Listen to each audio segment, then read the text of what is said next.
League. Well, the Sydney Swans' record against Carlton in recent times is anything but good. They've lost their last 3 games against the Blues by an average of just over 42 points, although the Swans were successful at the Sydney Cricket Ground in 1982. On Thursday night, Carlton selectors gave the side somewhat of a shake-up on the eve of the finals by axing David Glascott, Peter McConville, Spiro Korkamilis and Warren Ralph, while Ken Sheldon was selected for his first senior game of an injury-interrupted season. The Swans were certainly buoyed by their shock thrashing of league leaders Essendon last week, but the Blues on the rebound and at home looked a pretty tough proposition. At Princes Park, our commentators are Peter McKenna and Jack Edwards, and we pick up play at the start of the final quarter. 13-17-95, the Swans 13-9-87.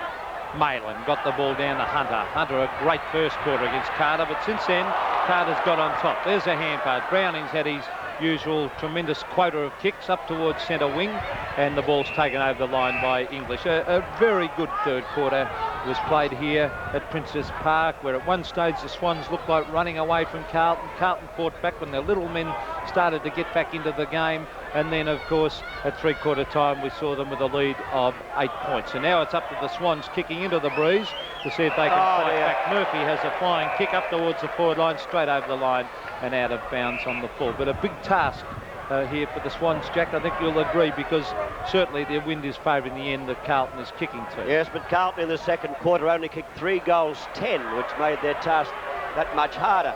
Billy Pickens' kick, not a good one, went straight to Blackwell, and Blackwell gives it out to Montgomery, who puts it in toward the half-forward zone looking for Big Madden. Madden can't take the mark, but Ashman's there. Ashman goes toward goal. The umpire said it is all clear. Ashman kicks his second, and Carlton go to a 14-point lead over the Swans.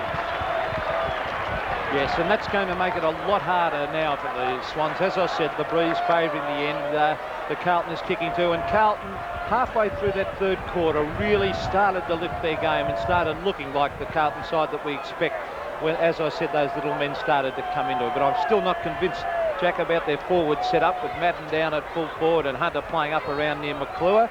I reckon that they certainly need a recognised full forward in that side. Barry Round got the tap from the centre bounce, taken away by Montgomery. The kick wasn't a good one. It's coming into the open spaces of the members of the members wing. Meldrum got a good break there, broke away nicely too. Good piece of football. Gives it to Murphy. There's no one in the goal square. Murphy's going to have a shot at goal. He puts it on its way. The kick drops short. Hunter's up, spoiled. The ball on the turf. Murphy missed it on the way through. There was a free kick the Swans' way there. The player in question was being held was Dennis Carroll, and he will take the free kick. Sorry, it was Brett Scott. Brett Scott. Being held by the arm. He was being held by the arm. It was a good decision by the umpire there.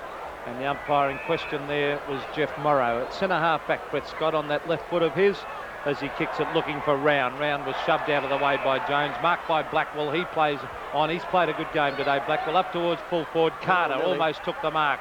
Good play, Rod Carter. Gives away the hand pass to Brett Scott.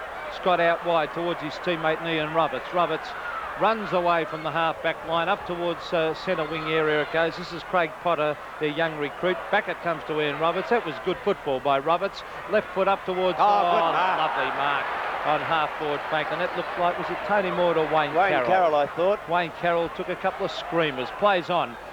Gives it across towards his teammate there. Is that young Potter having a shot for goal? That could be a goal. Touched, said the goal umpire right on the line. And the player in question... Yes, it was young Craig Potter who had that shot for goal. Capper didn't agree with that decision. He thought the player was behind the line when he touched it. And went and had a few words to say to the goal umpire, but only one behind has been registered, which